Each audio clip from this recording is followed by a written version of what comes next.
ओम श्री सरस्वत्यै नमः। षट्चत्वारिंशी कक्षा। विषय संज्ञा और संज्ञा का समानाधिकरणम। यहाँ हम देखेंगे कि एक संज्ञा और दूसरी संज्ञा का समानाधिकरण जब किया जाता है तो क्या करना होता है। देखिए वाक्यम स्मरसि गोविंदम महेशम च मित्रे। अब इस वाक्य में उद्देश्य कौन है, तो हमें दिखता है कि उद्देश्य तो इसमें है ही नहीं। तो हमको स्मरसि, त्वम स्मरसि, ये मध्यम पुरुष एक वचन की है, तो ये सदा स्मरसि त्वम को कहेगा, तो अपने आप त्वम डालना पड़ेगा। तो उद्देश्य त्वम है और बाकी सब विधेय है, त्वम के बारे में कहा जा रहा है। अब इसका प्रयोग देखते हैं। क्रिया कर्तृवाच्य है और गोविंद विशेष्य है, महेशम विशेष्य है और मित्रे ये भी विशेष्य है। तो इसलिए अब हम इसको कारक देते हैं।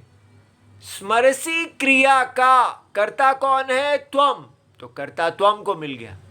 स्मरसि क्रिया किसका स्मरण किया जाता है, गोविंद का, तो गोविंद कर्म है, महेश कर्म है और वो दोनों मित्र हैं, इसलिए तीनों को कर्म मिला।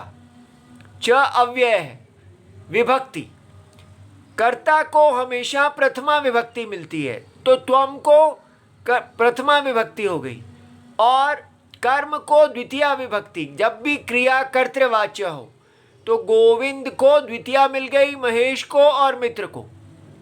पुरुष स्मरसि मध्यम पुरुष में है तो कर्ता भी मध्यम पुरुष में हुआ। वचन स्मरसि एक वचन में है तो कर्ता भी एक वचन में है।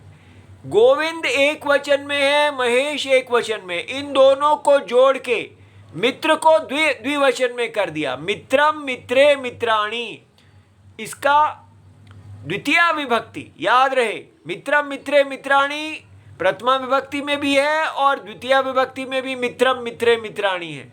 हमने द्वितीय विभक्ति का द्विवचन लिया है, तो इससे ये बात समझ में आई कि होना तो ये चाहिए था कि अगर गोविंद और महेश पुल्लिंग हैं तो मित्र का कोई हमें ये भी पुल्लिंग में होना चाहिए था, लेकिन क्योंकि मित्र शब्द है ही नपुंसक लिंग में, ये विशेषण नहीं है, ये विशेष्य है, इसलिए ये शब्द का स्वाभाविक लिंग नपुंसक लिंग है। जब ऐसी स्थिति आ जाए तो स्वाभाविक लिंग ही लेना चाहिए।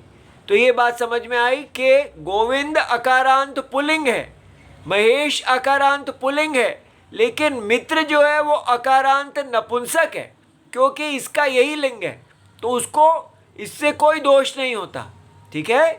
तो धातु स्मृ धातु चिंतायाम, स्मरण करना भवादिगण सकर्मक परस्मय पद।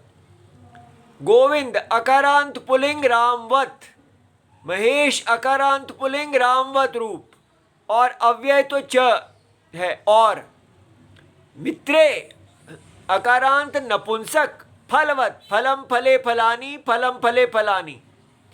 और युष्मद में त्वम दकारांत युष्मद, त्वम युवाम यूयम, इस प्रकार। अब ये सब आपको अपनी जो शब्द को प्रकाशित, शब्द के रूप प्रकाशित करने वाली, धातु के रूप प्रकाशित करने वाली पुस्तक में देखना होगा। तो बना तुम अपने मित्र गोविंद और महेश को याद करते हो। You miss your two friends Govind and Mahesh. प्रश्न कहाँ स्मरति, कौन स्मरण करता है, त्वम स्मरसि, तुम स्मरण करते हो।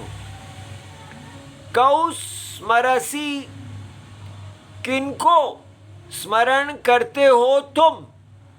ठीक है, तो यहां आ गया तुम किन दोनों को स्मरण करते हो, तो यहां तुम आ गया, तो इसलिए स्मरसि हो गया।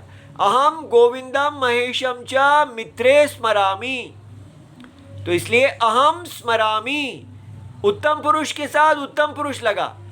ये दोनों पुल्लिंग हैं, लेकिन मित्रे नपुंसक लिंग में ही शब्द है, इसलिए मित्रम मित्रे मित्राणी।